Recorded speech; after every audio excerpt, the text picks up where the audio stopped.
In this video, I'll show you how to trade futures on OKX. I assume you have an account already. If you don't have one set up, then the video below in the description goes through getting set up on the platform, but we'll focus on trading futures. So trade futures, and then we can trade our assets right here. If you don't have an OKX account at all, I'll leave a link below. You can get a bonus via that link when you sign up as well. So for right here, once you're in futures, you may have to switch your account mode to go ahead and trade. And you should see this button right here. So if you click that, you can go ahead and change it. So I'm in spot mode right now. I need to change over to futures mode, or you can trade advanced as well. Now, for most people, futures mode is going to be absolutely fine. That will let you trade futures. With advanced mode, that is allowing cross collateral of your entire portfolio. It's really more for professional traders. So I would say futures mode is absolutely fine for most people. Just press switch right here and it will switch you over. And now you can go ahead and trade futures. Also, if your layout doesn't look exactly like mine, you can change this. On the right-hand side, you just want to click this icon right here, and then you can change the chart layout. It's all the same information. So chart, order entry, and then we have all of our open positions and everything else down here. We also need to get some funds into our trading account. So you should be able to see this plus button. So you can click that, and then you can transfer funds in from your funding into your trading account. That's where they are needed in order to go ahead and use futures. If you've not traded futures before, I'll quickly explain what we're doing here. So futures is different to spot. In the spot market, you actually go ahead and trade the asset and physically exchange it. So if I've got cash and I want to buy Bitcoin, I exchange the cash for Bitcoin, and then the Bitcoin becomes my property and I actually own the asset. With futures, we're not trading the asset at all. All that we're doing is trading the price of the asset. So it's a contract rather than the asset itself. And this contract is based on the underlying assets. So we're trading Bitcoin against US dollars here, or USDT. And so we're trading the price of Bitcoin only and not actually Bitcoin. Now, why this matters is because with futures, all you do is put some money into the account to pay for potential losses in your trades. So just because I put $1,000 in my account, that's really kind of irrelevant. And so you can trade much more than $1,000. And you can trade less than $1,000, but that $1,000 there is just to pay for losses. So I can open a $10,000 position, no problem. That's called leverage. And the reason I can do that is because I've got that $1,000 there to pay for a loss in that trade. Now, leverage obviously increases the volatility of your trades in relation to your underlying capital, right? So if I've got $1,000 in the account and I buy Bitcoin in the spot market, then Bitcoin can fall 100%, I lose my money. If Bitcoin falls 50%, I lose 50% of the value I put in. With leverage, it's different. If I have $1,000 in my account, I can open a $10,000 trade. Now, if that $10,000 trade moves 10% to the downside, it wipes out $1,000. Therefore, that $1,000 cash that I put in is wiped out. And what OKX will do in every trading platform is liquidate your trade, take the money, pay the loss, and that's it.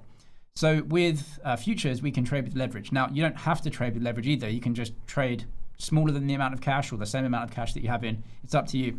But we are putting cash in the account to pay for potential losses. And then the exchange will let us trade any size that we want, essentially, as long as we can afford to pay for the loss. So what we can do here is choose the way that we margin our positions. So right here it says isolated or cross. Isolated is where each individual position that you have in an asset, that will have an amount of margin, cash, to margin that position. And so you have a Bitcoin position and an ETH position. The cash is separate in both of those, and the cash is segregated. So let's say you lose money on one, the other one's going to be fine. Your cash is still margining the other position. Now with cross margin, your cash in your account is used to margin all of your positions simultaneously. So if one goes down a lot, it can actually drag the amount of equity you have in your account, the amount of cash that you have in your account down, and it can liquidate the other positions as well. Equally, with cross margin, if you're making profits in one position, that actually creates equity in your account, because everything is done on an immediate liquidation kind of basis, right? So you can actually gain equity in your account, because if you're making profits in one trade, if you liquidated that immediately, that would be profits. So that equity grows in your account, and that can offset other positions that you have that may be losing. So with isolated, each individual position is margined with cash, and it goes up and down, and that's it. Now with cross margin, all of your cash and all of your potential equity from profits can margin all of the other positions across the account.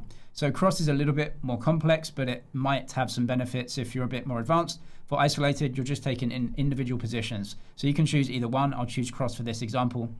And that cross margin is going to be across the whole account. Now from here, we have to choose the amount of leverage that we're using in our trades. Leverage is simply the trade size that you actually open with the market in relation to the amount of cash that you have to put down to fund that trade. So if I'm using 10x leverage, let's say I have a $10,000 position. Well, the amount of cash that I have to put down is $1,000. So it will cost me $1,000 to open that position. If I'm using 5x leverage and I have a $10,000 trade, I need to put $2,000 in to fund the trade. 2 is my cash times 5, $10,000 is the position. If I'm using 2x leverage and I have the same $10,000 position, I have to put down $5,000 of cash. 5 times 2 is 10. Now, when you're using cross margin, this only relates to the initial margin that you have to tie up in that position to open it. Because with cross margin, what happens is your margin is worked out across your whole account. So I can open a 10x leverage trade with cross margin and I'll put $1,000 cash into the trade. However, with cross margin, you should be able to see down here, get my head out of the way, right here, that there is a margin ratio and a maintenance margin, as you can see. What this does is it works out how much cash you actually have in your account, because everything is cross-margined anyway. So it's like a whole account basis. How much cash do you have, plus or minus your equity, which is profits and losses in any trades. And that is your actual leverage. And so what you can do is you can open a 10x leverage trade. And if I add more cash into the account, what that will do is essentially reduce my account margin, because I have more cash in the account compared to the trade size. So that's with cross margin. You can add cash into the account and you can reduce your account margin. When we're looking up here to this 10x here, what this is saying is how much do you need to tie up when you enter the trade. But with cross margin, you can put cash in or you can take cash out, and it will actually change your account leverage, right, overall. And so with isolated as well, you just have to be careful that this leverage that you're using, this is how much you tie up in those trades as well. So let's go ahead and use something like 5x leverage here. Press confirm. And then we can go ahead and trade. I'll show you how to open a long initially and then a short position. If you don't know how to open orders, that's for the beginner's guide. I'll leave that down below, going through limit orders and everything else. But I'll just open a market order here to show you. So I'm cross margin, 5x leverage, and the amount here, I trade by amount in USDT. You can trade fractions of a Bitcoin if you want, but then you have to work out the fraction and everything else. It's much easier just to figure out how big do you want your trade size to be. So USDT here. And I'll show you why this matters. So let's say that I want to open a $100 trade. I'm using 5x leverage. What does that mean? The trade size, the amount with the market is $100. If we come down here, just under here, you can see the cost to me is $20. The reason being is that we're using 5x leverage, right? So 20 is the cost times 5 is the 100 trade size. Now, if I change this to, let's say, 10x leverage, press confirm, I can just put my $100 trade in. Notice that the cost to me now is $10. Right, so the trade size is the important thing with the leverage. It just means higher leverage means you put less cash down to fund that trade. Now, the feed through from this as well is that in a $100 trade, and I've only got $10 of cash there, I can withstand a 10% down move and then I get liquidated, unless I put more cash into the trade, right?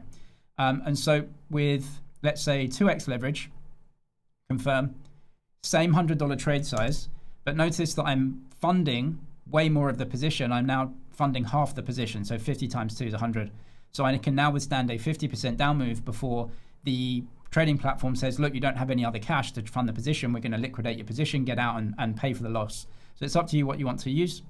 I recommend very low leverage, right? It's a dangerous thing because the more leverage you use, you can, crypto is very volatile. You can just get liquidated very quickly. So buyer beware with this for sure. Anyway, long trade, $100. We can see we're funding this amount. Now, if you want to put a take profit and a stop loss in at the same time, you can do. And we're going long. So a take profit would be above the price, let's say like this. And then we can put a stop loss in that would be below the price, let's say like this. And all this is, these are just two orders that would get you out of your trade. Obviously, a take profit would be above because we're going long, which is like buying. So we'd be looking to sell out the order at a profit here.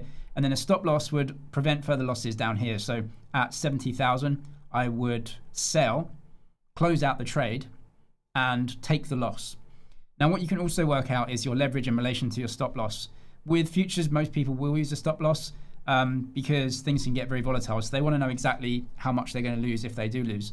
Other people may just say, I've got an amount of cash that is going to be used, and I'm going to either get liquidated or the trade is going to work out, and they can figure out how much cash they're using in relation to the leverage they're using and everything like that. If you're using a stop loss, then the stop loss price that you choose has to be above your liquidation price. Right? Let's say that I'm using 2x leverage, so I'm going to get liquidated 50% on a 50% drawdown. If my stop loss is on a 70% drawdown, then I'm going to get liquidated before my stop loss, which means the stop loss is irrelevant anyway. So if you're using a stop loss, it has to be above the point at which you're going to get liquidated. So you can choose if you use these or not. If you do, then they will be input at the same time that you trade your order. We're just going to not do that for right now. So I'm just going to open this long position, and that's it, order placed. So I now have an open position, as you can see here. You can add a take profit or a stop loss after the fact as well. So go to open positions. You can see the trade that we have on. It's green, which means I'm long. So I'm looking to take profits higher. I'm looking for the price to move up. You can see your floating P&L, so the profit or loss in the trade, the amount of margin that you have tied up in the trade, and then take profit, stop loss right here. You can just press add, and then you can go ahead and add either of them at any price that you want or a percentage change. You can also cancel those out as well, and they'll just be cancelled so you don't trade them. And then what we need to figure out also is our total margin, right? So I'm using cross margin right here. And so even though I tied up an amount of cash in the trade, it's using all the cash in my account essentially to fund all trades. And so the account margin may not be the exact same leverage in comparison to your trade as the leverage that you opened up here. But what this really does is just tie up an amount of cash in this trade specifically. If you're using cross margin, it also does use all of your potential equity in other trades and cash that you add to the account over time. Or if you take cash away, you're actually increasing your leverage in comparison to the equity that you have in your account. Something else that you might want to change when you're trading is either using hedge mode or one-way mode. And that's up here, I believe, in the settings. So it says here position mode, hedge mode, or one-way mode. So one-way mode only lets you open one way in each asset at a time. So either long or short. We call it long and short because we're not buying and selling the asset. We're just taking a position on the price. Long means we benefit from the price rising. That's like buying. Short is where we benefit from the price going down. So it's like selling. Now, because we don't have the asset, you can't sell an asset that you don't own. That's why we say we're going short, because you can literally take a position on the price that benefits from the price falling. Even though you haven't sold the asset, you essentially sell it first and buy back later. We're selling the contract, selling the price and buying the price back lower. And so we'd be making a profit that way. With one-way mode, you can only go long or short in an asset. So let's say that I go long Bitcoin with $1,000. And let's say in the short term, I actually want to go short Bitcoin, or I actually want to reduce that position. But with one-way mode, what you can do is reduce your long. Let's say you want to reduce half of it. So you're $1,000 long, and then you want to reduce your position by half. So you want to kind of reduce the position. With one-way mode, what you'll have to do is just reduce your long position size. And let's say you want to actually go short now. So you actually want to take a short position on Bitcoin, but you're long. What you'd have to do is close your long position and then open a brand new short position, because you can't be long and short at the same time in one-way mode. With hedge mode, you can. With hedge mode, you can take a long position of $1,000, and then you can just take a $2,000 short position. And so your net now is $1,000 short. So you might want to just leave it on hedge mode, because there's some benefits here. But of course, if you don't want to do that, if you want to just kind of reduce the surface area of mistakes or anything like that, you may want to choose one-way mode. If you want to close the position or reduce an amount of the position, just come down here where it says standard close, right? So close is close some of the position. So I'm long a certain amount. I can close 10, 20, 30% of it or whatever. Or if you just want to get out of the position and get back to neutral in your account, just press close all. And it will close with a market order here, which is fine. So it's going to take the opposite side of the trade and then reduce my position size, and now I don't have a position. We can also go short with futures as well, and it's exactly the same as going long, because we're not buying or selling the asset. So all we have to do is fund the trade a certain amount, and that money is tied up to fund a loss. Going short, what we're actually doing is essentially selling, right? So if we're going short at a price, then we want the price to come down so we can close the trade for a profit. If the price rises, we're going to be losing money because we would have sold, and then we need to buy back higher. So you're buying high and selling low, which is obviously losing money. So what we're going to do is open a market order here, same trade, and what we're going to do is go short this time. And now we have a short position. You can see it's red. So we are looking to buy back lower to close out a profit in the trade. And again, if you just want to close, and your take profit and stop loss would be different. So with a take profit here, we would actually be looking for the price to go down. So the take profit would actually be a lower price So it would be underneath where we open the trade, and the stop loss would be higher. And you can put those in as you want. We're going to cancel that, and we're just going to close the trade. So close all, confirm, and that will close out the trade. I have an OKX playlist on the channel which goes through all of the different features of the platform as well if you need those, and the link to sign up for OKX if you want a bonus down in the description. I'm James, this is Managing G. Cheers for watching, and I'll see you in the next one.